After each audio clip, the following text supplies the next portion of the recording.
I'm joined now by Republican Senator Mike Rounds of the great state of South Dakota. Senator Rounds, thank you for being here. I want to start with the news about Kash Patel. Were you surprised that Donald Trump said that he wants to make him the director of the FBI? Does it concern you? Well, every president has the opportunity to decide who he wants to offer a nomination for.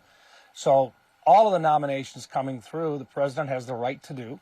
It doesn't surprise me that he will pick people that he believes are very loyal to himself, and that's been a part of the process. Every president wants people that are loyal to themselves.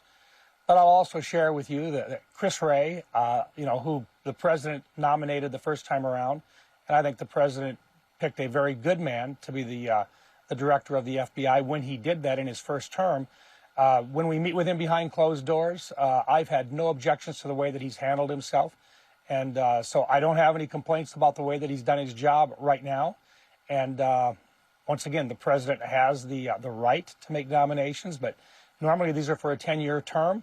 We'll see what his process is and whether he actually makes that nomination. And then if he does, just as with anybody who is nominated for one of these positions, once they've been nominated by the president, then the president gets the benefit of the doubt on the nomination, but we still go through a process, and that process includes advice and consent, which for the Senate means advice or consent sometimes.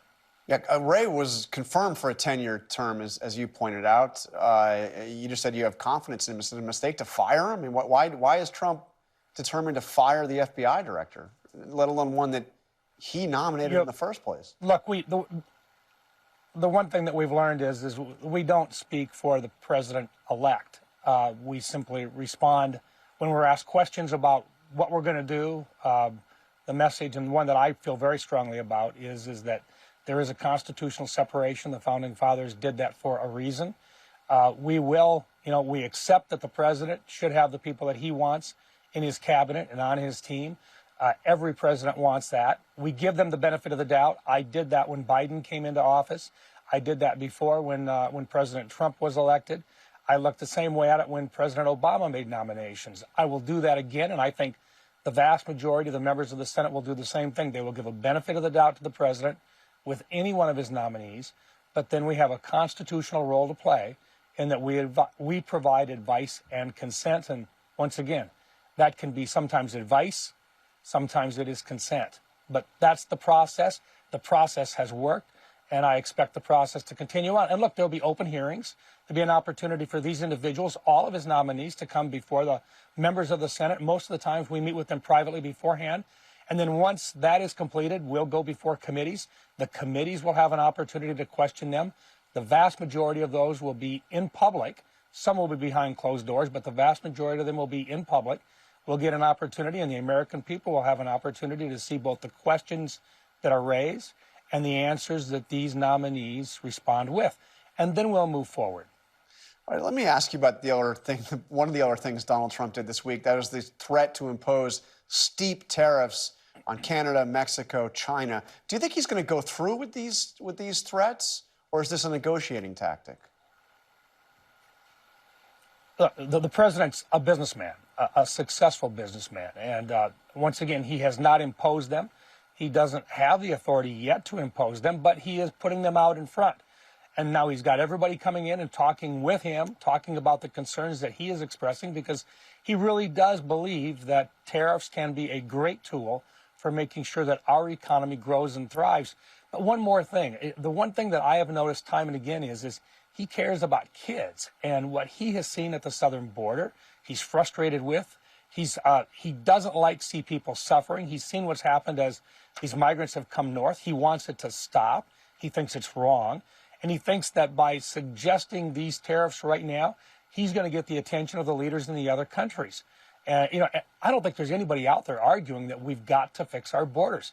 If we can do that with tariffs, you're not going to find very many people in the United States that are going to disagree with him on that. On the other hand, look, I'm from South Dakota. You know that. And look, We're an ag state. When I talk to my farmers and to my ranchers about that, they're concerned about retaliation. You know what they tell me time and again? The borders are important. We're going to do our part as well. If we've got to have tariffs, so be it. We're going to support the president Let's get this thing rolling again. And I mean, look, they believe in his America First approach. We want to give him an opportunity to be successful in that. All right, turning to Ukraine, you made some interesting comments recently, casting doubts about the possibility of peace talks between Ukraine and Vladimir Putin, any kind of an agreement that would involve giving up territory in exchange for peace. Let's take a listen to what you said. It's time to take a hard look at this thing and really ask ourselves, do you believe that this tyrant, if you offer him a part of a free country, do you think he's going to stop? As much as I would love to say that there is a path towards a peaceful resolution to this by negotiating with this tyrant, I suspect that we may be deceiving ourselves. But this is exactly what Trump's trying to do, right? He's named an envoy for these peace talks, which obviously haven't started and haven't been committed to by either side yet. But the framework appears to be exactly what you just said is problematic, which is Ukraine giving to Russia territory that it has taken by force in exchange for peace. I don't think that we should deceive ourselves. I think Mr. Putin is a tyrant. I think dealing with him is going to be extremely difficult. I give President Trump credit for saying that he wants to end this. He wants to end the bloodshed. He doesn't like the suffering that's out there. I just think this is going to be an enormous task for anybody to negotiate with Putin. Look, I don't think this guy is interested in stopping anywhere that he's at right now. I think we have to recognize that. So I think the president's got a huge job on his hands if we're going to be successful in stopping Putin. I think wherever we look, Mr. Putin is going to do his best to find a weakness. If he finds a weakness within NATO, he's going to try to utilize that to his advantage. I think the fact that he has looked elsewhere in the world for opportunities to create problems and mischief for us, I think he's done that.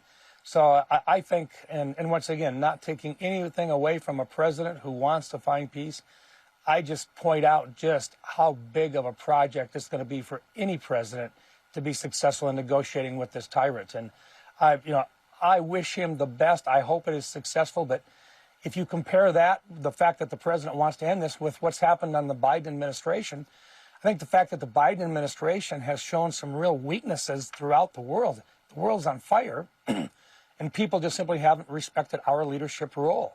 You can't win, you can't slow down these fires across the country unless you lay out your dominance with the capabilities that you have and the fact that you're going to fight for freedom. So, look, I want to see President Trump be successful in this. I want to see Ukraine with its sovereignty protected. I just think it's going to be a major, major task to overcome what Putin is offering. And I just simply don't know that we can trust this guy to make a deal and keep it. If you take a look back, look, we made a deal with Ukraine. The United States was one of the parties. Russia was one of the parties. And that's when they gave up their nuclear weapons. It's not the United States that's causing the problems there in Ukraine right now. It is Russia going back on their written commitment to help protect the lines that were drawn in 1994.